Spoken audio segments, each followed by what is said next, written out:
रेनेसे का शाब्दिक अर्थ पुनर्जन्म होता है। इस शब्द का सीमित अर्थ में प्रयोग यूनान और रोम की प्राचीन सभ्यता के विज्ञान के प्रति पुनः पैदा हुई रुचि के लिए होता है। शास्त्रीय ग्रंथों के अध्ययन तथा यूनान और रोम की समस्याओं की अन्य उपलब्धियों की बढ़ती जानकारी तक सीमित नहीं था, अपितु इसका संबंध कला, साहित्य, धर्म, दर्शन, विज्ञान और राजनीति के क्षेत्र में हुए परिवर्तन से भी था। पुनर्जागरण का प्रारंभ इटली में हुआ था। इसका एक अत्यंत महत्वपूर्ण कारण यह था कि यूरोप और पूर्व के देशों के मध्य हुए व्यापार के पुनरुत्थान ने इटली के शहरों को सर्वाधिक संपन्न बना दिया था।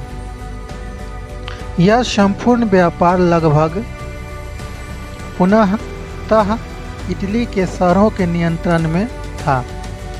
16वीं सदी में इटली के अधिकांश भाग पर 5 प्रमुख राज्यों का नियंत्रण था।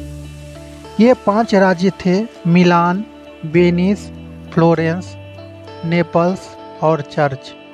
इटली के शहरों का विकास सामंती नियंत्रणों से मुक्त वातावरण में हुआ था। इस आज़ादी के चिंतन और साहस की भावना को प्रोत्साहन दिया था।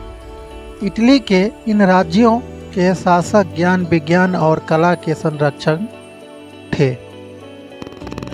यूरोप के बौद्धिक और सांस्कृतिक जीवन पर सदियों तक कैथोलिक चर्च का प्रभुत्व रहा था, परंतु पुनर्जागरण ने चर्च के इस प्रभुत्व को कमजोर बना दिया था।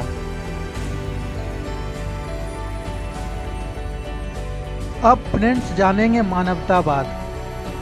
इटली की मानवतावाद की कैसी जानकारी थी, तो आइए जानते हैं। पुनर्जागरण की विचारधारा की मुख्य विशेषता मानवतावाद थी। यह पुनर्जागरण का केंद्र बिंदु था। बुनियादी तीर पर इसने दैवीय और पारलौकिक के स्थान पर मानवीय तथा प्रकृति सत्ता को महत्व प्रदान किया। मानवतावाद एक ऐसी विचारधारा थी जिसमें मानव का गुणगान किया गया, उसकी सारभूत मान मर्यादा पर बल दिया गया एवं उसकी अपार सृजन शक्ति में अद्भुत आस्था व्यक्त की गई तथा व्यक्ति के स्वतंत्र व व्यक्ति के अधिकारों की घोषणा की गई। इसका सरोकार सभी तरह के सांसारिक सुख दुख भोगने वाले मानव से था। इसमें धार्मिक आडंबरों का विशेष विरोध किया गया और मानव को सुख भोग के अधिकार व सांसारिक इच्छाओं एवं आवश्यकताओं की पूर्ति के लिए जाने को अत्यधिक समर्थन दिया। इनमें दैवीय तत्व तथा पारलौकिक तत्वों के स्थान पर मानवीय और लौकिक तत्वों को महत्व दिया गया तथा इसने मानव से आग्रह किया कि वह चर्च द्वारा प्रतिपादित परलोक की चिंता छोड़कर इसी धरती पर सुख प्राप्त करने का प्रयास करे।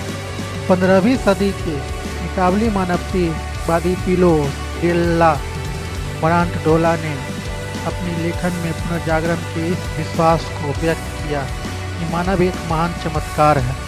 उन्होंने लिखा है कि मनुष्य को अधिक अद्भुत कुछ भी नहीं है।